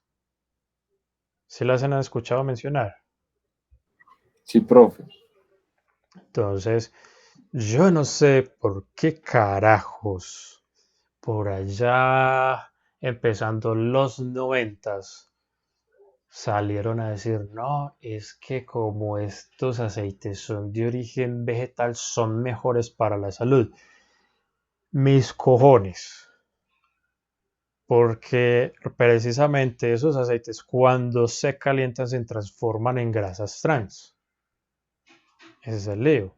Cosa que no pasaba con la grasita de chancho. Que eso se utilizaba por allá hasta principios de los 90s. Y esa era la que se utilizaba precisamente para poder fritar el chicharroncito, para poder fritar las carnes, que las tajadas y una cosa y la otra. Y esa grasa nunca le va a dar a usted lugar a la formación ¿por qué? Por transformación térmica de grasas trans. Ahí es donde está la cosa. Pero eso sí, vaya hoy a conseguir grasa de chancho, ya no lo consigue uno en ningún lado. Yo quisiera saber dónde para ir a comprar de eso. Ahí les queda la reflexión, el dato. Profe, entonces, por ejemplo, el aceite de oliva es menos saludable que supuestamente el aceite de chancho, como lo está diciendo usted en este caso. Hombre, pues claro que es menos saludable. Entonces, ¿qué es lo que sucede, muchachos? Y para allá, hacia allá es a donde yo quería llegar. Sucede que el metabolismo humano evolucionó durante miles y decenas de miles de años para poder metabolizar fácilmente la grasa animal, no la grasa vegetal. ¿Listo? Entonces, ¿qué pasa? Cuando se metaboliza la grasa animal en comparación a cuando se metaboliza un carbohidrato como la glucosa, se obtiene 10 o más veces más energía química que en el caso del metabolismo de los carbohidratos. Solamente les dejo ese dato ahí. ¿Listo? O dicho de otra manera, es más saludable consumir grasa animal que consumir cosas muy azucaradas. ¿Listo? Porque si ustedes no lo sabían, el uso del azúcar, bueno, de la sacarosa como fuente alimenticia, como alimento, como fuente energética, ha sido algo muy reciente. Eso no tiene más de 400 años, muchachos. Entonces, 400 años no es suficiente para que el metabolismo humano evolucione para poder lidiar con eso. Y por eso es que comenzaron a aparecer patologías tan raras como, por ejemplo, como la diabetes, como la obesidad, etcétera, etcétera. Claro que la obesidad siempre ha estado. Es que no falta la persona que por algunos rayones psicológicos pues descarga toda esa tensión psicológica y emocional en comer, comer y comer y comer, ¿cierto? Eso ya son otras cosas. Bueno, ya les decía que los ácidos grasos pues son los lípidos más sencillos y a partir de los cuales se sintetizan otros tipos de diferentes de lípidos, como por ejemplo el caso de las ceras. Cuando usted coge un ácido graso y lo junta con un alcohol de una cadena muy larga, por ejemplo, de 15 átomos de carbono, entonces obtiene una cera. Las ceras por lo general no las encontramos en forma de recubrimiento. ¿Listo? No sé si ustedes después de bañarse más o menos unas 2, 3 horas, claro que todo depende del clima, ustedes comienzan a sentir como cierta aceitosidad en la piel, por no decir grasa. ¿Listo? Eso en parte es una cera. Y la función de las ceras es precisamente proteger de ataques microbianos. ¿Listo? De bacterias, de hongos, de virus, etcétera. ¿Listo? Entonces, ¿qué pasa? Por eso es que ustedes ven que sobre todo las aves acuáticas o aves que tengan contacto con fuentes de agua por sus actividades diarias, ellas dedican un buen tiempo del día antes de comenzar pues sus labores o sus actividades de recolección de alimentos a precisamente acicalarse. Ese acicalamiento no solamente incluye la remoción de parásitos y de interferentes en el plumaje, sino también en la dispersión, porque ellas van secretando de ciertas glándulas esas ceras. Entonces también consiste en la dispersión de esa cera para recubrir bien cada una de sus plumas, sino cada una, la gran mayoría de ellas. ¿Ves? Y eso les da protección adicional contra el agua. Entonces, de esa manera, cuando se zambullen, el plumaje no se va a mojar y una vez que termine su zambullida, entonces pueden levantar vuelo de forma un poco más sencilla que si tuvieran el plumaje completamente mojado. ¿Listo? En el caso de los insectos hacen lo mismo. Estos pequeñines se recubren el exoesqueleto con ceras precisamente para protegerse de hongos, microbios, etcétera, etcétera. Porque, por ejemplo, en las selvas sí que abundan los hongos. Y hay algunos hongos que literalmente se comen vivo un insecto. No sé si ustedes sabían de eso. Bueno, cuando hablamos, por ejemplo, de cera de parafina, la cera de las velas, eso no es una cera. Eso es una mezcla de hidrocarburos, muchachos. Eso no es una cera como tal. ¿Listo? Bueno. También encontramos a la familia de los triglicéridos. ¿Qué tiempo tenemos? 4 minuticos. Tenemos la familia de los triglicéridos que se forman a través de la conjugación de un ácido graso con el glicerol. ¿Listo? Entonces, de esta manera tenemos una reacción de esterificación de esos ácidos grasos precisamente para formar un triglicérido. ¿Listo? Por ejemplo, es el caso de la triestearina, de la trileína, casi que no lo digo. Bueno, entonces sé que los triglicéridos por lo general los encontramos haciendo parte del tejido adiposo de los animales, es decir, está la grasita, está la grasa. ¿Listo? Bueno, por lo general. En el caso, por ejemplo, de los mamíferos acuáticos, como es el caso de las ballenas, los delfines, entre otros, las morsas también, ellos tienen una muy excelente capa de tejido adiposo, que les da una protección muy excelente contra las inclemencias del clima, ¿cierto? Entonces, por ejemplo, los narvales, que ellos específicamente solo viven en latitudes muy al norte del planeta, ellos tienen una muy buena capa de grasa y eso les evita morirse congelados. ¿Listo? Profe, una Hola. pregunta. Sí. Las grasas vegetales, si no son calentadas, si son mejor que las animales. Es correcto. Desde que usted no la caliente es buena, es buena. Por eso bueno, entonces aquí le termino de dar respuesta a Julián. Por eso el aceite de oliva se lo utiliza sin calentar en la preparación, por ejemplo, de ensaladas, porque de esa manera sí es saludable. Pero si usted coge el aceite de oliva y lo primero que hace es ponerlo en el fogón a toda, ya lo tiró. Así de sencillo, se lo tiró. Bueno. Yo creo que aquí podemos ir dejando, muchachos. Que ya la garganta me dijo, no más.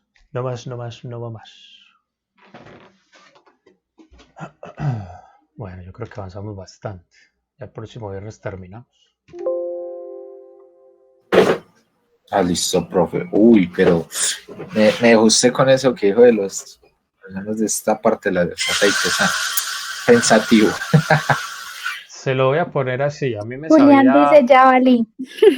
a mí me sabía mucho mejor de niño cuando me daban unas tajadas fritas en manteca de cerdo que las tajadas que me dan ahora fritas en aceite. Me sabía muchísimo mejor. Y ni se diga de las carnes. ¿Listo? Profe, pregunta. Dígame. ¿Y usted qué piensa de las freidoras de aire?